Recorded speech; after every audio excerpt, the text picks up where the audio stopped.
For those of you who have read my other stories and asked if there was more and received cryptic answers from me, I want to apologise for being dishonest. I said several times in the comments that nothing really happened after footsteps, but that wasn't true. The events of the following story weren't locked away in the recesses of my mind. I've always remembered them. It wasn't until I remembered balloons and spoke with my mother about the following events that I realised how intertwined this story was with everything else. But I originally hadn't really planned on sharing this anyway. My desire to withhold this memory was due mostly to the fact that I don't think I showed good judgment in it. I also wanted consent from another person to tell it, so as to not misrepresent what transpired. I didn't expect there to be a lot of interest in my other stories, so I never thought I'd really get pressed for more details, and I would have been happy to keep this to myself for the rest of my life. I haven't been able to reach the other party, but I would feel disingenuous withholding this story from those who wanted more information now that I've spoken with my mother and another connecting line has been drawn. What follows is as accurate a recollection as I could manage. I apologise for the length. I spent the summer before my first year of elementary school learning how to climb trees. There was one particular pine tree right outside my house that seemed almost designed for me. It had branches that were so low I could easily grab them without a boost.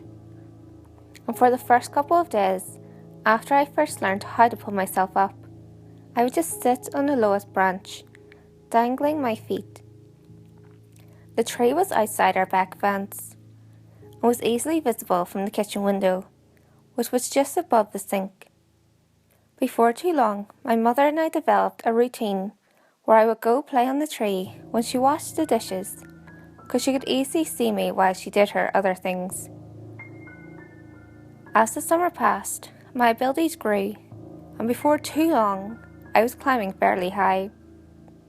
As the tree got taller, its branches not only got thinner, but more widely spaced. I eventually reached a point where I couldn't actually climb any higher, and so the game had to change. I began to concentrate on speed, and in the end, I could reach my highest branch in 25 seconds. I got too confident, and one afternoon, I tried to step from a branch before I had firmly grasped the next one. I fell about 20 feet and broke my arm really bad in 2 places. My mum was running towards me, yelling, and I remember her sounding like she was underwater. I don't remember what she said, but I do remember being surprised by just how white my bone was. I was going to start kindergarten with a cast and wouldn't even have any friends to sign it. My mum must have felt terrible because the day before I started school, she brought home a kitten. He was just a baby and was striped with tan and white. As soon as she put him down, he crawled into an empty case of soda that was sitting on the floor. I named him Boxes. Boxes was only an outside cat when he escaped. My mum had him declawed so he wouldn't destroy the furniture. So as a result, we did our best to keep him inside. He'd get out every now and then, and we'd find him somewhere in the backyard, chasing some kind of bug or lizard. Though he could hardly ever catch one because he had no front claws. He was pretty evasive, but we'd always catch him and carry him back inside. He'd scramble to look back over my shoulder. I told my mum that it was because he was planning his strategy for next time. Once inside, we'd give him some tuna fish, and he came to learn what the sound of the can opener might signal.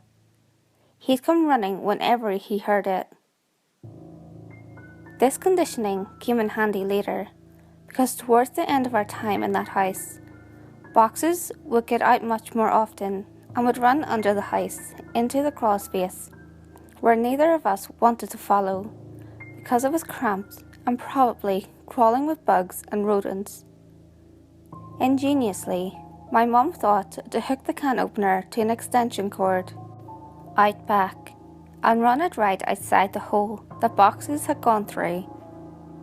Eventually, he would emerge with his loud meows, looking excited by the sound and then horrified at how we could run such a cruel ruse on him.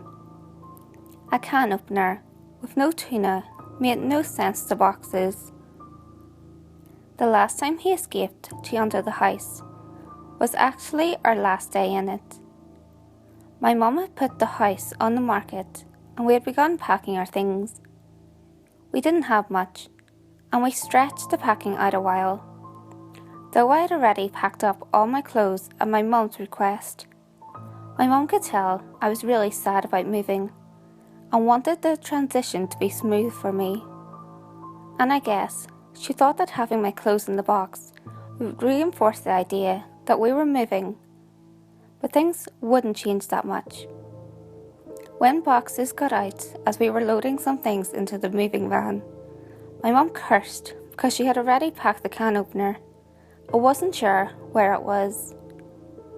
I pretended to go look for it so I wouldn't have to go under the house, and my mum, probably completely aware of my little scam, moved one of the panels and crawled in. She came out with Boxes pretty quickly and seemed pretty unnerved, which made me feel even better about getting out of it. My mum made some phone calls while I packed a little more, and then she came into my room and told me that she had spoken to the realtor and we were going to start moving into the other house that day. She said it like it was excellent news, but I had thought we had more time in the house. She originally said that we weren't moving until the end of the next week, and it was only Tuesday. What's more, we weren't completely finished packing, but my mum said sometimes it was just easier to replace things than pack them away and haul them all over the city. I didn't even get to grab the rest of my box clothes. I asked if I could call Josh to say bye, but she said that we could just call him from our new house. We left in the moving van. I managed to stay in touch with Josh for years, which is surprising since we no longer went to the same school. Our parents weren't close friends, but they knew that we were, and so they would accommodate our desire to see one another by driving us back and forth for sleepovers, sometimes every weekend. For Christmas one year, our parents even pulled their money and got us some really nice walkie-talkies that were advertised to work across a range that extended past the distance between our houses. They also had batteries that could last for days if the walkie-talkie was on, but not used. They would only occasionally work well enough that we could talk across the city, but when we stayed over, we'd use them around the house, talking in mock radio speak that we had taken from movies, and they worked great for that. Thanks to our parents, we were still friends when we were 10.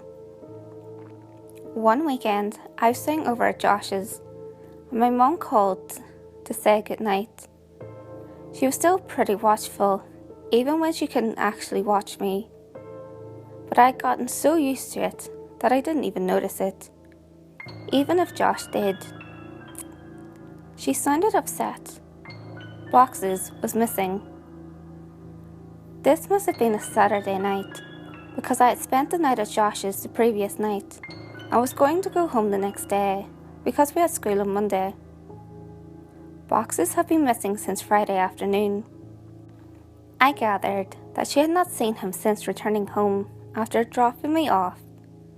She must have decided to tell me he was missing, because if he didn't come home before I did, then I would be devastated at not only his absence, but how she could have kept it from me.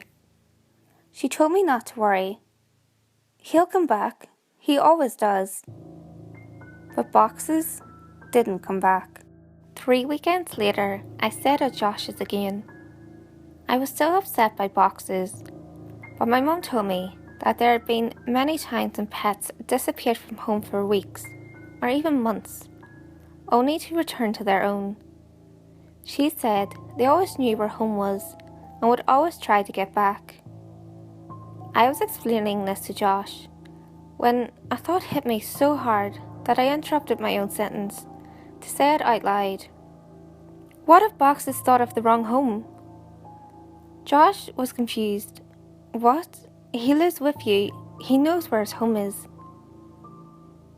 But he grew up somewhere else, Josh. He was raised in my old house a couple neighbourhoods away. Maybe he still thinks of that place as home, like I do. Oh, I get it. Well, that'd be great. We'll tell my dad tomorrow and he'll take us over there so we can look. No, he won't. My mum said that we could never go back to that place because the new owners wouldn't want to be bothered. She said that she told your mum and dad the same thing. Josh persisted. Okay then, we'll just go out exploring tomorrow and make our way to your old house. No, if we get spotted, your dad will find out and then so will my mum. We have to go there ourselves. We have to go there tonight. It didn't take that much convincing to get Josh on board, since he was usually the one to come up with ideas like this. But we had never snuck out of his house before. It actually turned out to be incredibly easy. The window in his room opened to the backyard, and he had a latched wooden fence that wasn't locked. After those 2 minor hurdles, we slipped off into the night, flashlight and walkie-talkies in hand. There were 2 ways to get from Josh's house to my old house. We could walk in the street and make all the turns, or go through the woods, which would take about half the time. It would have taken about 2 hours to walk there, taking the street, but I suggested that we go that way anyway. I told him it was because I didn't want to get lost. Josh refused and said that if we were seen, they might recognise him and tell his dad. He threatened to go home if we didn't just take the shortcut, and I accepted it because I didn't want to go by myself. Josh didn't know about the last time I walked through these woods at night. The woods were much less creepy with a friend and a flashlight, and we were making pretty good time. I wasn't entirely sure where we were, but Josh seemed confident enough, and that bolstered my morale. We passed through a particularly thick patch of tangled trees when the strap on my walkie-talkie got caught on a branch. Josh had the flashlight, and so I was struggling to get the walkie-talkie free when I heard Josh say, "Hey, wanna go for a swim?" I looked over to where he was shining the flashlight, though I closed my eyes as I did, because I now knew where we were. He was pointing at the pool float. This was where I'd woken up in these woods all those years ago. I felt a lump in my throat and the sting of fresh tears in my eyes as I continued to struggle with the walkie. Frustrated, I yanked on it hard enough to break it free, and I turned and walked to Josh, who had partially laid down on the pool float in the mock sunbathing pose. As I walked towards him, I stumbled and nearly fell into a fairly large hole that was sitting in the middle of this small clearing. But I regained my balance and stopped right at its edge. It was deep. I was surprised by the size of the hole, but more surprised by the fact that I didn't remember it. I realised it must not have been there that night, because it was in the same spot where I'd woken. I put it out of my mind and turned to Josh. "Quit messing around.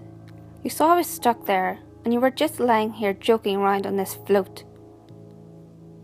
I punctuated the sentence with a kick to an exposed part of the float. A screeching rose from it. Josh's smile inverted. He suddenly looked terrified and was struggling to get off the float. But he couldn't in a quick manner, due to the awkward way he had been laying on it. Each time he would fall back on the float, the screeching would intensify. I wanted to help Josh, but I couldn't move myself any closer. My legs wouldn't cooperate. I hated these woods. I picked up the flashlight that he had thrown in his thrashing and shined it on the float, not knowing what to expect. Finally, Josh got off the float and rushed next to me, looking at where I was shining the light. Suddenly, there it was. It was a rat. I started laughing nervously, and we both watched the rat run into the woods, taking the screeches with it. Josh lightly punched me in the arm, the smile slowly returning to his face, and we continued walking. We quickened our pace and made it out of the woods faster than we thought we would, and we found ourselves back in my old neighbourhood. The last time I had rounded the bend ahead, I had seen my house fully illuminated, and all the memories of what transpired came flooding back. I felt a skipping in my heart as we were finally turning the corner and about to face the full view of my house, remembering last time how incandescent it was. But this time, all the lights were off. From a distance, I could see my old climbing tree, and as my mind traced the steps of causality backward, I realised that I wouldn't be back here this night if that tree hadn't grown. And I was briefly in awe of how all events were like that. As we got closer, I could see that the lawn looked terrible. I couldn't even guess when it had last been mowed. One of the shutters had partially broken loose and was rocking back and forth in the breeze. And over all the house just looked dirty. I was sad to see my old home in such a state of despair. Why would my mum care if we bothered the new owners, if they cared so little about where they lived? And then I realised there was no new owners. The house was abandoned, though it looked simply forsaken. Why would my mum lie to me about her house having new people in it? But I thought that this was actually a good thing. It would be easier to look around for boxes if we didn't have to worry about being spotted by the new family. This would make it much quicker. Josh interrupted my thoughts as we walked through the gate and up to the house itself. "Your old house sucks," Josh yelled as quietly as he could. "Shut up, Josh. Even like this, it's still nicer than your house." "Hey man. Okay, I think boxes is probably under the house. One of us has to go under and look, but the other should stand next to the opening in case he comes running out." "Are you serious? There's no way I'm going under there. It's your cat, you do it." "Look, I'll game it for you, unless you're too scared," I said, holding my fist over my upturned palm.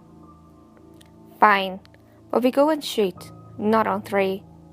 It's rock, paper, scissors, shoot, not 1, 2, 3. I know how to play the game, Josh. You're the one who always messes up. And it's 2 out of 3. I lost."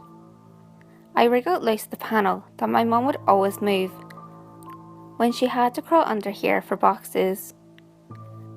She only had to do it a couple of times, since the can opener trick usually worked. But when she had to do it, she hated it, especially the last time. And as I looked into the darkness of the crawl space, I had a greater appreciation for why.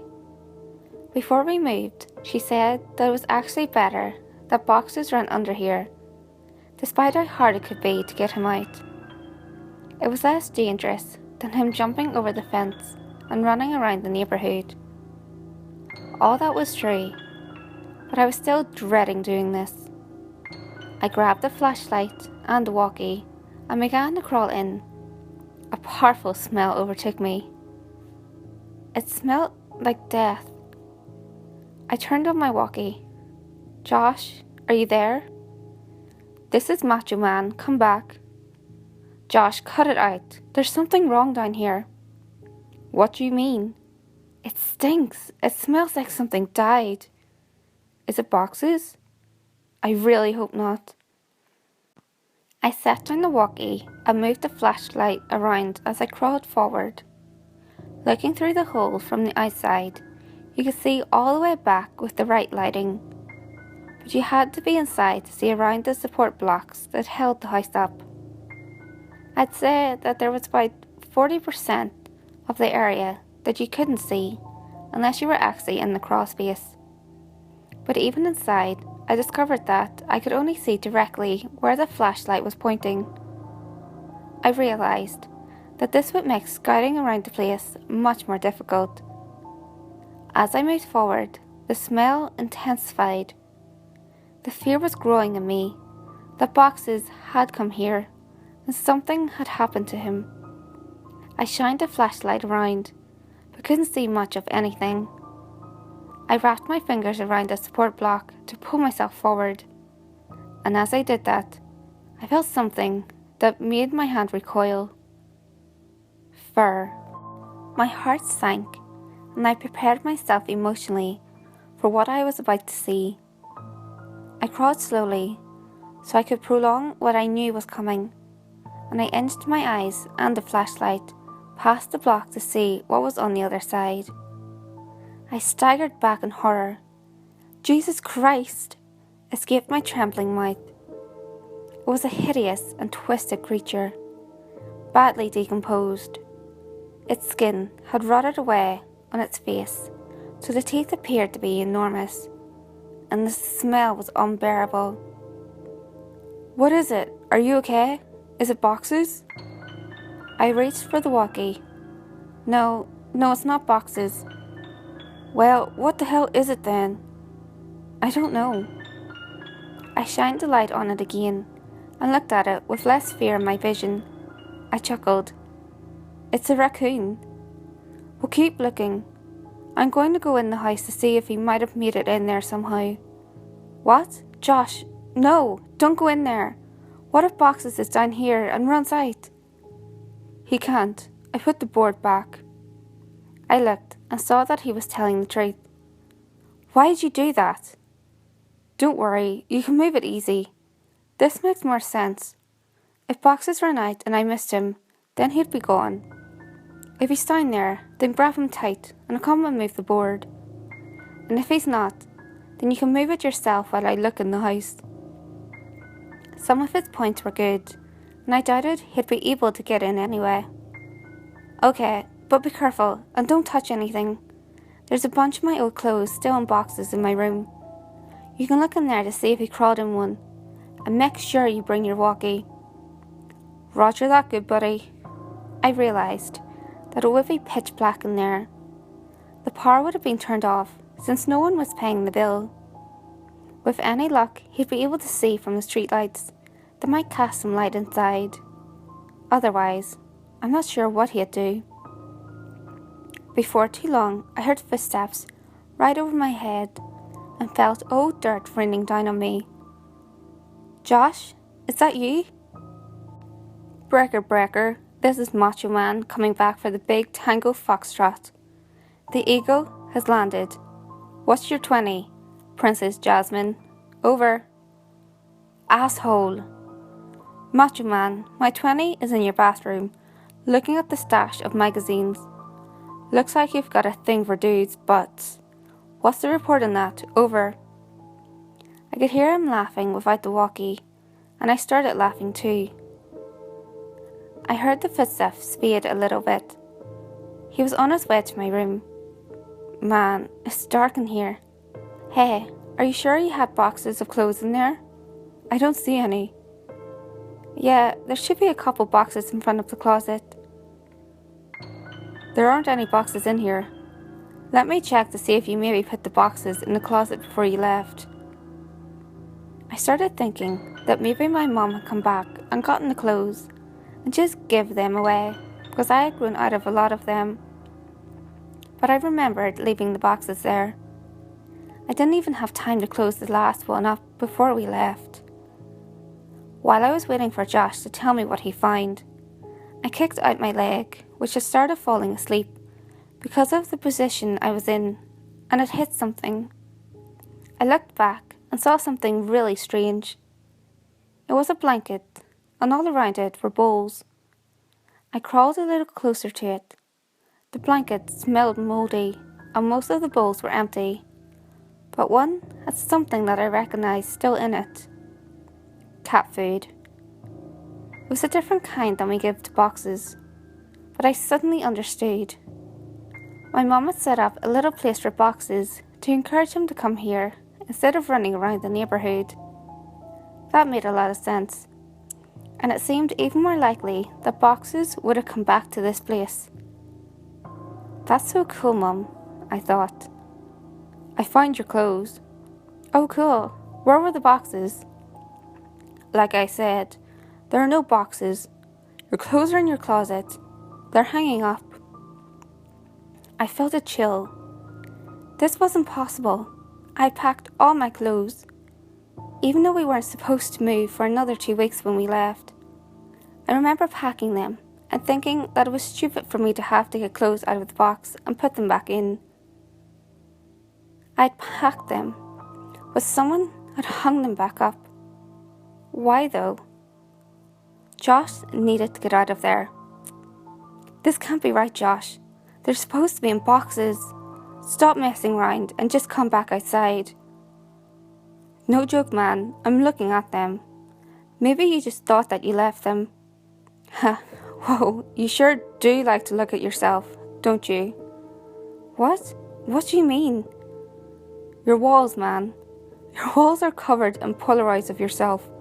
There are hundreds of them. Why'd you hire someone to... Silence. I checked my walkie to see if I had switched it off somehow. It was fine. I could hear footsteps. Couldn't tell exactly where Josh was going. I waited for Josh to finish his sentence, thinking that his finger had just slipped off the button. But he didn't continue. He seemed to be stomping around the house now. I was just about to radio him when he came back.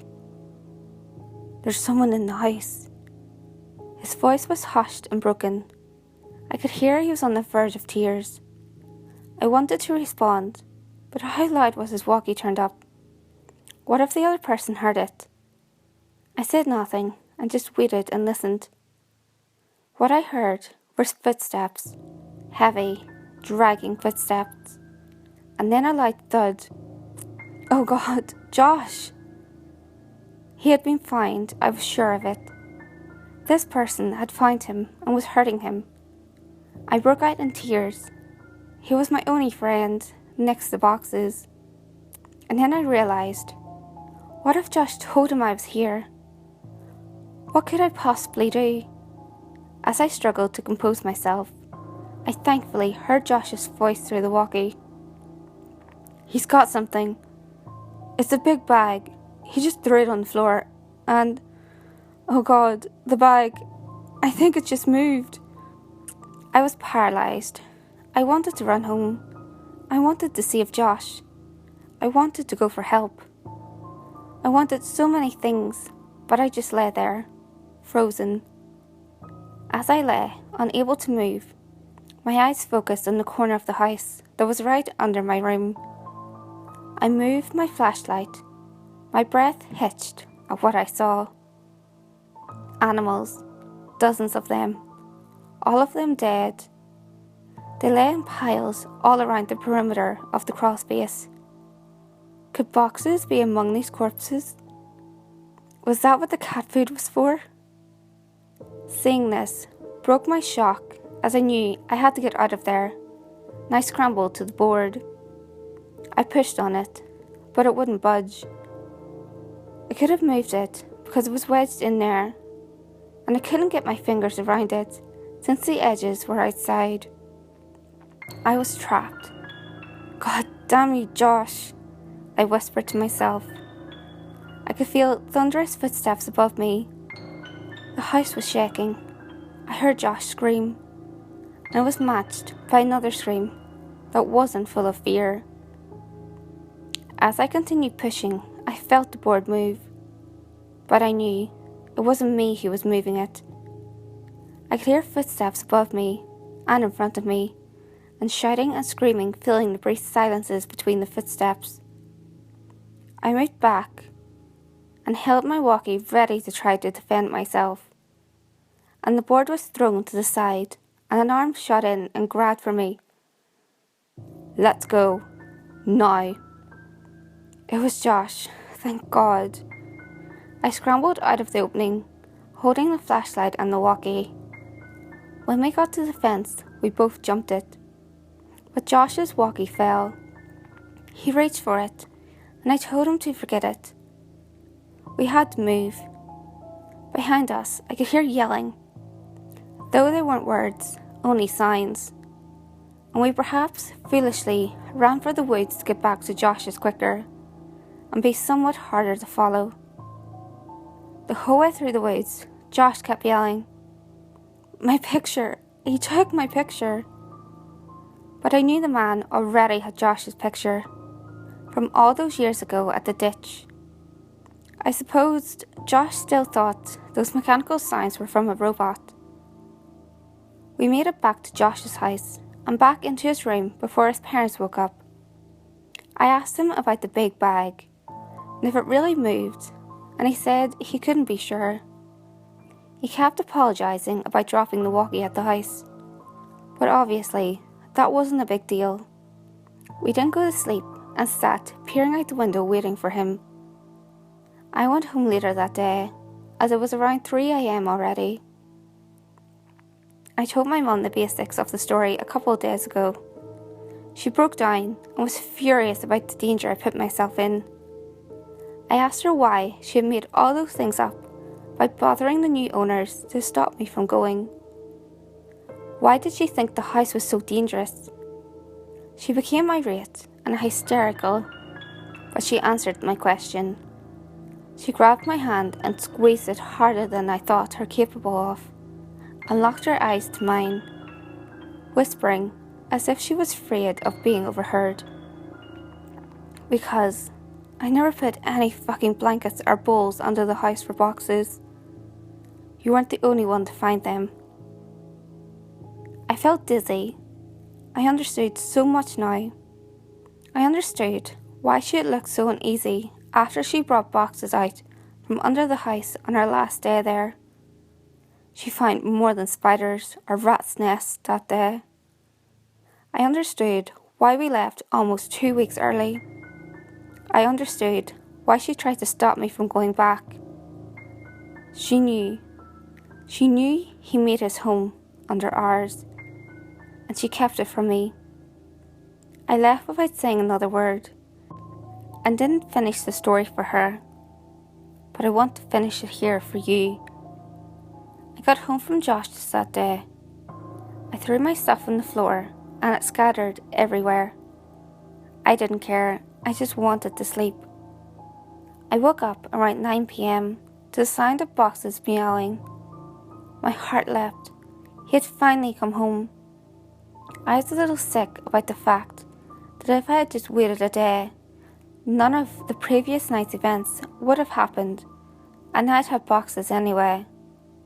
But that didn't matter. He was back. I got off my bed and called for him, looking around to catch a glint of the light of his eyes. The crying continued, and I followed it. It was coming from under the bed. I laughed a little, thinking I had just crawled under a house, looking for him, and how this was so much better. His meows were being muffled by his shirt, so I flung it aside and smiled, yelling, "Welcome home, boxes!" His cries were coming from my walkie-talkie. Boxes never came home.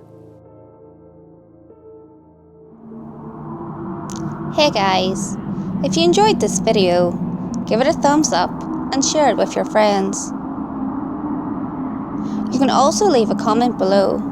All feedback, good or otherwise, is always appreciated.